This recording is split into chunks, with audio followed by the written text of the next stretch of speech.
ناظرین گرامی السلام علیکم ورحمۃ اللہ وبرکاتہ۔ سیدھی بات کے تازہ ترین پرائم ٹائم میں آپ لوگوں کا استقبال ہے۔ ناظرین گرامی، میں انصار عزیز ندوی اس وقت آپ لوگوں کے سامنے کچھ اہم ترین خبریں، کچھ وائرل ویڈیوز اور کچھ تنقیدی تجزیے لے کر کے حاضر ہوا۔ تفصیلات میں جانے سے پہلے آپ لوگوں سے جو درخواست ہوتی ہے اس پر توجہ کرے، یہ آپ لوگوں کی ذمہ داری ہے۔ ناظرین گرامی، سپریم کورٹ نے آج جمعرات کو کہا ہے کہ وہ 13 فروری کو گجرات حکومت اور 2002 کے گودرا ٹرین جلانے کے معاملے میں کئی دیگر مجرموں کی طرف سے دائر اپیلوں کی سماعت کرے گی۔ جسٹس جے کے مہیشوری اور جسٹس اروند کمار کی بینچ نے واضح کیا کہ اگلی سماعت کی تاریخ پر اس معاملے میں کوئی التوا نہیں دیا جائے گا۔ ناظرین گرامی، آپ لوگوں کو معلوم ہونا چاہیے کہ 27 فروری 2002 کو گجرات کے گودھرا میں سابرمتی ایکسپریس کی S6 کوچ کو جلانے سے 59 افراد ہلاک ہوئے تھے، جس سے ریاست میں فسادات پھوٹ پڑے اور اس کے بعد مسلمانوں کے خلاف کس قدر سازش رچی گئی اور خود یہ کوچ جلانے کو لے کر کے کس طرح کی سازشیں ہوئی تھیں، اس پر کتنے فلمیں بنی، کتنے تفصیلات سامنے آئے۔ بارہا اس معاملے کو الگ بنا کر کے مسلمانوں کو ہی جو ہے کٹہرے میں کھڑا کرنے کی کوششیں ہوئی ہیں، اور اس کے بعد جو سلسلہ چلا وہ آپ کے سامنے ہے۔ سپریم کورٹ میں گجرات ہائی کورٹ کے اکتوبر 2017 کے فیصلے کو چیلنج کرتے ہوئے کئی اپیلیں دائر کی گئی، جس نے کئی قصورواروں کی سزا کو برقرار رکھا تھا اور 11 لوگوں کی سزائے موت کو عمر قید میں تبدیل کر دیا تھا۔ گجرات حکومت نے فروری 2023 میں عدالت عظمیٰ کو بتایا تھا کہ وہ ان 11 مجرموں کے لیے سزائے موت کا مطالبہ کرے گی جن کی سزا کو ہائی کورٹ نے عمر قید میں تبدیل کیا۔ جمعرات کو جب معاملہ سماعت کے لیے آیا تو مجرم کی طرف سے پیش ہونے والے ایک وکیل نے کہا کہ کوئی ثبوت ریکارڈ پر نہیں رکھا گیا، ہمیں نہیں معلوم، ہم اس معاملے کی سماعت کریں گے اور ہم نے پہلے بھی اس کی وضاحت کی تھی، ہم اس کیس کو ملتوی نہیں کریں گے۔ یہ کیس کم از کم 5 بار ملتوی ہو چکا ہے، گزشتہ 1 سال سے میں اس معاملے کو ملتوی کر رہا ہوں۔ جسٹس مہیشوری نے کہا، وکیل نے عدالت کو بتایا کہ کچھ مجرموں نے معافی کی درخواستیں دائر کی ہیں جو زیر التوا ہیں۔ اس معاملے کو ملتوی کرنے سے انکار کرتے ہوئے بینچ نے کہا، ہمارے پاس چیف جسٹس کے دفتر سے ہدایات ہیں کہ فوجداری اپیل اور معافی کے مقدمات کو ایک ساتھ سننے کی ضرورت نہیں ہے۔ بہرکیف ناظرین گرامی، اب دیکھنا یہ ہے کہ اس سلسلے میں کس طرح کی سنوائی ہوتی ہے اور کیا صورتحال بنتی ہے، لیکن ایک بار پھر جو ہے گودرا، سابرمتی اور اس طرح کی چیزوں کے معاملے کو سامنے آنے کے بعد سنوائی کو گرین سگنل دینے کے بعد یہ معاملہ سرخیوں میں آیا ہے۔ ناظرین گرامی، سیف علی خان پر حملہ کرنے والے کی تصویر کہیں یا CCTV کیمرے میں قید ایک ویڈیو اس وقت سامنے آ چکی ہے، جس کو لے کر کے شاید آپ لوگ اس وقت سارے کے سارے میڈیا میں ہنگامہ آرائیاں، ڈیبیٹ اور مختلف قسم کے خدشات، امکانات، اعتراضات، سوالات دیکھ رہے ہیں۔ دراصل پر حملہ کرنے والے مشتبہ ملزم کی تصویر بھی جو سامنے آئی ہے، اس میں صاف اور واضح طور پر اس حملہ آور مجرم کا چہرہ سامنے دکھائی دے رہا ہے۔ جب ملزم وہاں سے فرار ہو رہا تھا تو اس وقت جو ہے سیڑھیوں سے اترتے ہوئے یہ تصویر CCTV کیمرے میں قید ہو چکی ہے، پولیس نے اس کو حاصل کر لیا ہے۔ اب اس جو ہے ملزم کی تلاش اور اس کی شناخت اور پھر کیا وجہ تھی، حملے میں کوئی اندرونی سطح کی سازش تو نہیں رچی گئی تھی، واقعی میں وہ لوٹنے کے لیے گیا تھا یا پھر کوئی اور جو ہے ریموٹ کنٹرول کے طور پر وہ کام کر رہا تھا، وہاں بہت سارے گھر تھے، سیف علی خان کا ہی گھر کیوں مختص کیا گیا اور وہ کس طرح سے جو ہے ان کے بچوں کے کمرے میں پہنچا، یہ سارے ایسے سوالات ہیں جس کو لے کر کے اس وقت جو ہے الگ الگ طرح کے اعتراضات پیدا ہو رہے ہیں، سوالات پیدا ہو رہے ہیں، جس کی چھان بین کو لے کر کے پولیس بھی جٹ گئی ہے اور لگاتار میڈیا میں بھی اب اس خبر کو لے کر کے جس طرح کے تبصرے ہیں وہ ساری چیزیں آپ لوگوں تک پہنچ چکی ہوگی۔ ناظرین گرامی، بھارت میں پلیسز آف ورشپ ایکٹ کو لے کر کے جس طرح سے سنجیدگی سے اس کو نہیں لیا جا رہا ہے اور بار بار سپریم کورٹ کے کہنے کے باوجود نچلی اور ذیلی عدالتیں جو شرارت کر رہی ہیں، اس کو لے کر کے ہر کوئی پریشان ہے، بالخصوص مسلمان طبقہ تو حیران ہے کہ کسی بھی مسجد میں گھس کر کے کبھی بھی کوئی بھی دعویٰ کر سکتا ہے کہ یہ مندر ہے، اور پھر وہ سروے کے نام پر جو ہے مسجد کو پوری طرح سے لاک کر سکتے ہیں۔ ابھی کئی مثالیں ہم لوگوں کے سامنے۔ ایسے میں ایسا محسوس ہوتا ہے کہ پلیسز آف ورشپ ایکٹ کے حق میں کانگریس بھی اب سپریم کورٹ پہنچ چکی ہے اور کہہ رہے کہ ملک کے لیے قانون ضروری ہے۔ پلیسز آف ورشپ ایکٹ 1991 کی کچھ اہم دفعات کو سپریم کورٹ میں چیلنج کیا گیا ہے۔ اس پر مسلسل سماعت جاری ہے۔ سنبل کی شاہی جامع مسجد میں مبینہ مندر ہونے کا معاملہ اتنا گرم ہو گیا تھا کہ پرتشدد واقعات بھی پیش آئے، اس میں کئی مسلم نوجوانوں کی جانیں گئیں جس کو پولیس نے جو ہے شوٹ کر کے مارا۔ اس کے پیش نظر پلیسز آف ورشپ ایکٹ سے متعلق عرضیوں کی اہمیت کافی بڑھ جاتی ہے۔ اس سب کے درمیان کانگریس نے سپریم کورٹ میں مداخلت کی عرضی داخل کر کے اسے مزید توجہ میں لا دیا ہے۔ کانگریس نے اپنی درخواست میں ایکٹ کا دفاع کیا۔ انہوں نے یہ بھی کہا ہے کہ قانون ہندوستان میں سیکولرزم کے تحفظ کے لیے بہت ضروری ہے۔ دراصل پلیسز آف ورشپ ایکٹ 1991 میں کئی اہم بندوبست کیے گئے ہیں۔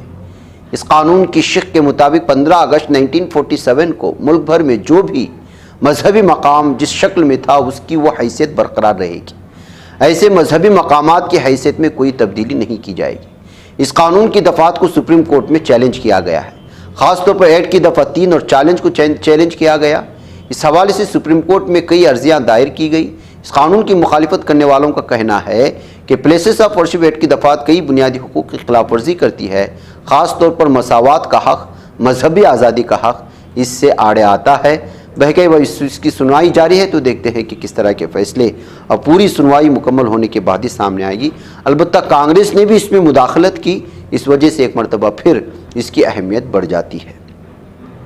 ادھر ناظرین گرامی، کل آپ کے سامنے ہم نے مولانا جعفر مسعود حسنی ندوی رحمۃ اللہ علیہ کی انتقال کی خبر آپ لوگوں کے سامنے رکھی تھی، جن کا تعلق مولانا سید ابو الحسن علی ندوی کے خانوادے سے ہے، علی میاں رحمۃ اللہ علیہ کے۔ 13 ستمبر 1965 کو تکیہ رائے بریلی اتر پردیش میں پیدا ہونے والے مولانا جعفر مسعود حسنی ندوی وہ جو ہے بہت ساری خصوصیات کے حامل تھے۔ آپ کے والد ماجد مولانا سید واضح رشید حسنی ندوی رحمۃ اللہ علیہ حضرت مولانا علی میاں رحمۃ اللہ علیہ کے حقیقی بھانجے تھے، عربی زبان کے نامور ادیب اور صحافی تھے۔ کل ان کی انتقال کی خبر آئی تھی اور آج ان کی تدفین کی یہ ویڈیوز وغیرہ اس وقت سامنے آ رہی ہیں، وہ سپرد خاک کر دیے گئے ہیں تکیہ کلاں میں۔ مولانا جعفر مسعود حسن نے حفظ قرآن اور ابتدائی تعلیم اپنے وطن رائے بریلی میں حاصل کی۔ اس کے بعد نہضت العلماء لکھنؤ میں داخلہ لیا۔ علوم شرعیہ کے ساتھ عربی زبان و ادب میں بھی مہارت پیدا کی تھی۔ نہضت العلماء لکھنؤ سے 1981 میں عالمیت اور 1983 میں فضیلت کی سند حاصل کی۔ اس کے بعد 1986 میں لکھنؤ یونیورسٹی سے عربی زبان و ادب میں ایم اے کیا۔ بعد ازاں 1990 میں سعودی عرب کی مشہور دانشگاہ جامعۃ الملک سعود کے زیر اہتمام ٹیچرس ٹریننگ کا کورس بھی مکمل کیا تھا۔ ناظرین گرامی، ایک حادثے میں پیش آنے والے مولانا مسعود جعفر حسنی صاحب کے انتقال کے بعد ظاہر سی بات ہے کہ یہ خبر پورے احباب ندوہ کے لیے اور اہلیان ندوہ کے لیے اور ان سے وابستگی رکھنے والے لوگوں کے لیے بہت ہی زیادہ تکلیف دہ خبر آئی تھی۔ 64 سال کی عمر میں انتقال کر جانے والے نہضت العلماء کے ناظر عام مولانا محمد مسعود جعفر حسنی صاحب کے آج تدفین اور نماز جنازہ کے موقع پر بہت سارے افراد اور ان کے چاہنے والے، ان کے شاگردان موجود تھے۔ دراصل مولانا موٹر سائیکل سے شہر میں کسی کام سے گئے تھے۔ واپس گھر لوٹتے وقت زیادہ سردی ہونے کی وجہ سے لکھنؤ الہ آباد شاہراہ پر گاڑی روک کر کانوں میں مفلر باندھنے لگے تھے تاکہ وہ ٹھنڈی ہواؤں سے بچ سکے۔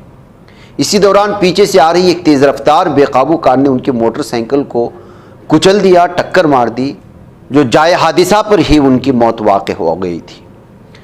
ناظرین گرامی، مولانا مرحوم کے انتقال پر بہت سارے لوگوں نے تعزیتی بیان جاری کیا ہے، جس میں حضرت امیر شریعت مولانا احمد ولی فیصل رحمانی دامت برکاتہم بھی، جو خانقاہ رحمانی مونگیر کے سجادہ نشین ہیں، انہوں نے تعزیتی بیان میں کہا ہے کہ وہ حضرت مولانا سید جعفر مسعود حسنی ایک مخلص عالم دین، بہترین منتظم، ملت کے بے لوث خادم تھے اور ان کی زندگی علم و عمل، اخلاص و دین کی خدمت سے عبارت تھی۔ مولانا کی علمی و انتظامی خدمات ہمیشہ یاد رکھی جائیں گی۔ ان کا انتقال نہ صرف نہضت العلماء بلکہ پوری ملت اسلامیہ کے لیے ایک ناقابل تلافی نقصان ہے کہتے ہوئے بیان جاری کیا ہے۔ ناظرین گرامی، حضرت مولانا خالد سیف اللہ رحمانی صاحب نے بھی اپنی تعزیتی پیغام میں کہا ہے کہ آج سر شام نہایت غم انگیز اور غیر متوقع خبر حضرت مولانا جعفر مسعود حسنی ندوی کی سڑک حادثے میں وفات کی ملی۔ یہ خبر اس قدر تکلیف دہ اور بظاہر ناقابل توقع تھی کہ دیر تک یقین نہیں آیا۔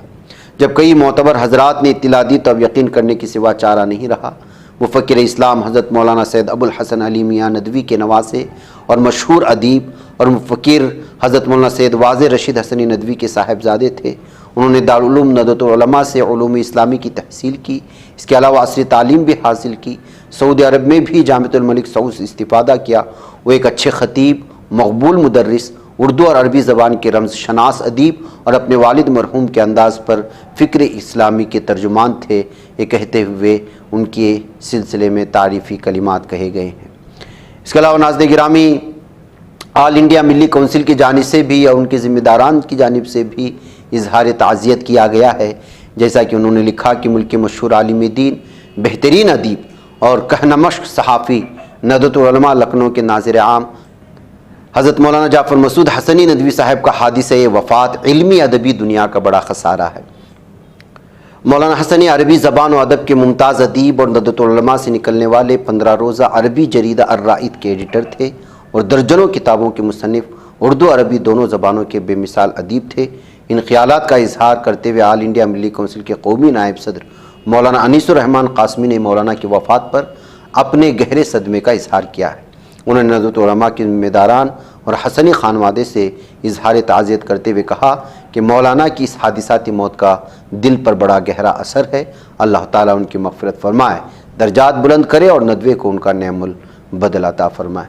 تو ناظرین گرامی، اسی طرح بہت ساری اہم ترین شخصیات اور دینی ادارے اور عصری اداروں نے جو ہے ان کے وفات پر تعزیتی پیغامات پیش کیے ہیں۔ بہرکیف ان تمام چیزوں سے آپ اندازہ لگا سکتے ہیں کہ وہ کس قدر ایک اہم ترین شخصیت ہے۔ ناظرین گرامی، ایکسپورٹ میں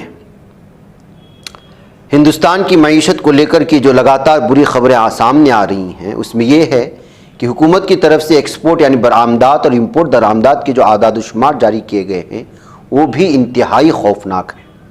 سرکاری اعداد و شمار کے مطابق دسمبر ماہ میں جہاں ایک طرف ایکسپورٹ میں 1% سے زیادہ کمی دیکھنے کو ملی، وہیں دوسری طرف امپورٹ میں تقریباً 5% کا اضافہ ہوا ہے۔ اس کا صاف مطلب یہ ہے کہ ہندوستان کے ٹریڈ میں اضافہ مزید بڑھ گیا ہے اور یہ ہندوستانی معیشت کے لیے اچھے اشارے نہیں ہیں۔ یہ ڈیٹا سامنے آنے کے بعد شیئر پہلے ہی اتھل پتھل کا شکار شیئر مارکیٹ کو مزید نقصان کا سامنا ہو سکتا ہے۔ علاوہ ازیں روپے کی قدر میں بھی گراوٹ دیکھنے کو مل سکتی ہے۔ سامنے آ رہی رپورٹس کے مطابق نومبر ماہ کے مقابلے دسمبر ماہ میں ملک کے سامان کی برآمدات میں اضافہ بھلے ہی دیکھنے کو ملا، لیکن گزشتہ سال کی یکساں مدت کے مقابلے میں گراوٹ ہی دیکھنے کو ملی۔ سرکاری اعداد و شمار کے مطابق ملک کے سامان کی برآمدات دسمبر 2024 میں سالانہ بنیاد پر تقریباً 1% گھٹ کر 38.1 ارب ڈالر رہ گیا ہے۔ دسمبر 2023 میں یہ نمبر 38.39 ارب ڈالر رہا۔ اگر بات نومبر ماہ کی کریں تو ہندوستان کے سامانوں کی برآمدات 32.11 بلین ڈالر دیکھی گئی تھی، جو نومبر 2023 میں 33.75 بلین ڈالر سے کم تھے۔ بہرکیف ناظرین گرامی، خلاصہ یہی ہے کہ اس وقت جو ہے بھارت میں امپورٹ ایکسپورٹ کو لے کر کے جو خسارہ ہو رہا ہے، اس سلسلے میں میڈیا عوام کو کچھ سچ نہیں بتا پا رہی ہے، وہ دوسری خبروں میں لوگوں کو الجھائے رکھی ہوئی ہے۔ اندرونی سطح پر اس وقت جو ہے بھارت کا پیسہ بھی نیچے آ رہا ہے، اس کی گراوٹ کی حد بھی بے انتہا ہو چکی ہے، تو وہیں پر جو ہے دیگر معاشی اعتبار سے بھی اگر ان تمام جو اہم ترین ریڑھ کی ہڈیوں کے موافق ہوتی ہے معاشیات کے لیے، اس میں اگر کمی آتی ہے تو ظاہر سی بات ہے کہ اس کا اثر پورے بھارتیوں پر پڑنے والا ہے۔ لیکن افسوس کا مقام یہ ہے کہ اس کی جانب عوام کی توجہ میڈیا نہیں کر رہا ہے۔ وجہ اس کی یہ ہے کہ بی جے پی کی بدنامی۔ ناظرین گرامی، لاس اینجلس کی آگ دیگر شہروں تک پھیلنے کا خدشہ ظاہر کیا جا رہا ہے۔ 60 لاکھ امریکی خطرے کی زد میں ہیں۔ ایک ایسی رپورٹ اس وقت یورپین ممالک کے مختلف اخبارات بالخصوص امریکی اخبارات میں دیکھنے اور پڑھنے کو مل رہی ہے۔ لاس اینجلس کے جنگل سے شہر تک پھیلنے والے آگ سے 60 لاکھ امریکیوں کو خطرے کا سامنا ہے۔ چند گھنٹوں بعد ہواؤں کے جھکڑ چلنے کی پیشن گوئی نے ہلچل مچا دی ہے۔ آگ لاس اینجلس سے باہر دیگر شہروں تک پھیلنے کی وارننگ جاری کر دی گئی ہے۔ امریکی نشریاتی ادارے CNN کے مطابق لاس اینجلس کے جنگل میں لگی آگ پھیلنے کے بعد سے اب تک 25 افراد ہلاک ہو چکے ہیں۔ اب سے چند گھنٹوں بعد تیز ہوائیں چلنے کے نتیجے میں 60 لاکھ امریکیوں کو شدید آگ کے خطرات کا سامنا ہو سکتا ہے۔